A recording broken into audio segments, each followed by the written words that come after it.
These videos are brought to you by MSCCasino.com and the Macau Sporting Club. MSCCasino.com. Check it out. You are watching SportsMatters TV. Be sure to check out and support all our media partners. Sports Matters, bringing the sports home. Okay guys, welcome to Sports Matters TV. We're in Limerick for a special night, 25 years Ken. The last time I spoke to you was in your private room. We still boast about that, we were lucky enough to be there. But we have a big night here in Limerick. It's going to be great. Yourself, Stephen, and the great Dennis Taylor here. What can the people expect? It's going to be great. Yeah, it's going to be some good stories, good laughs, and and hopefully some good snooker as well. I'm looking forward to it. The room looks really nice down there. It's great to be back in Limerick. I brought the World Championship trophy along with me, so people be able to get a picture with that, and that'll be a nice keepsake for them. But yeah, it's great to be back and great to come with my two friends and have a laugh. And yeah, it's nice to be back in Limerick for sure. Definitely. Now, Ken, you're one of the best storytellers. I can listen to your stories all day, especially with the Cork, the Munster stuff. But you have fond memories of Munster from the early days. Obviously, it goes well back. Yeah, of course. I mean, even coming here to play, in the Victoria club here, to play in Tralee and in Cork as well, playing during the Munster Championships, going to the Gleneagle many years. Some great memories. I remember the great Liam O'Connor, who used to be on the Munster Council and did a lot for Munster snooker through the years. Connie O'Sullivan as well has carried the torch on, organising the Munster Championships and the All-Ireland Club Championships as well. And the great thing, when we were coming around, we had some great times playing, coming down for weekends, staying in the George Hotel there, and playing in the competitions. But there was always great crowds, always great camaraderie, and it was always a great welcome. And even though now I'm a dub, but I always got a great reception anytime I came here in Limerick. I played Mark Williams here when we did a sort of a tour of Ireland to replay the World Championship back in 2003. I played Ronnie O'Sullivan here, Jimmy White here a number of times. I've had some great times, and it's great to bring Dennis now and Stephen here as well. Two legends, and it's 25 years, Ken, right? You haven't aged a day, and that's I'm not just saying it because you're next to me. What's the secret? Look, it was an iconic day for you. We've seen the documentary on Virgin Media. It was incredible. What was the feedback like for you? I think the feedback was great. Yeah, it was very positive, and I really enjoyed doing it actually. And it was nice.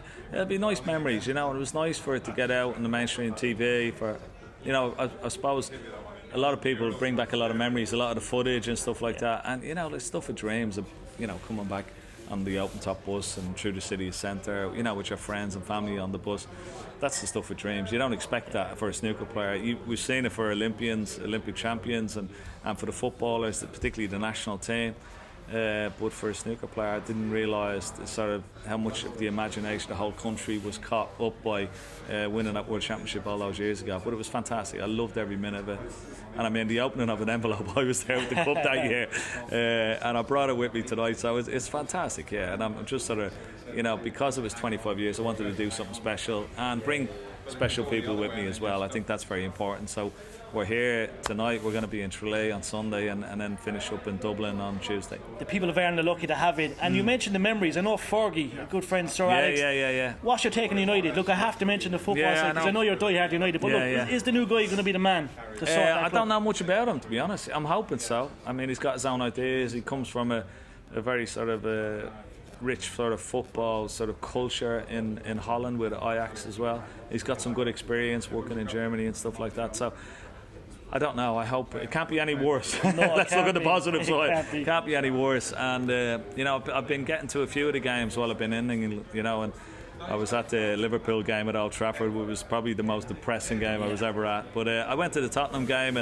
in the new White Hart Lane, and when we won 3-0 and Ronaldo scored a couple of cracking goals. So there's been some good times, but there's been a lot of bad times this season. So hopefully when he comes in, he'll revitalise that dressing room and get them playing the Man United way, and hopefully that we can make some progress. But it's going to take a few years. It's going to be a bit more pain, unfortunately, to go until we start winning trophies. They'll get there. Last of all, Ken, look, as we speak, Q School is happening right now. Corkman Aaron Hill, he's won another game, 3 up. The guy brought it back to 3 all. He won 4-3. Brilliant, yeah. A lot of Irish lads there at the moment. What's the advice you can give? Because look, it's probably like winning a major. It's so big. Yeah, it is very big for Aaron Hill. Fergal O'Brien is in there as well. So it's going to be tough for him, but he's a good lad, Aaron. He works hard. he's very keen. He comes and practices with me over in Sheffield when you know, and stays with me when he can. And I hope he gets through. He deserves it. He works, as I said. Sometimes you just need to go back to Q School just to learn a bit more, get a bit more experience, get a little bit more confidence, and get through. And when he gets through, if he gets on a roll, gets a bit of confidence, then then anything can happen. So I wish him well. I hope he gets through. And indeed, I hope my old pal as well, Fergal, gets through. He loves the game, and he's been playing for as long as I have, and he's still loving it. And that's a great thing. Ken, it's an honour as always. Thank you very much for your pleasure, time. mate. Appreciate it. Thank you. Be sure to check out and support all our media partners. Sports Matters, bringing the sports home.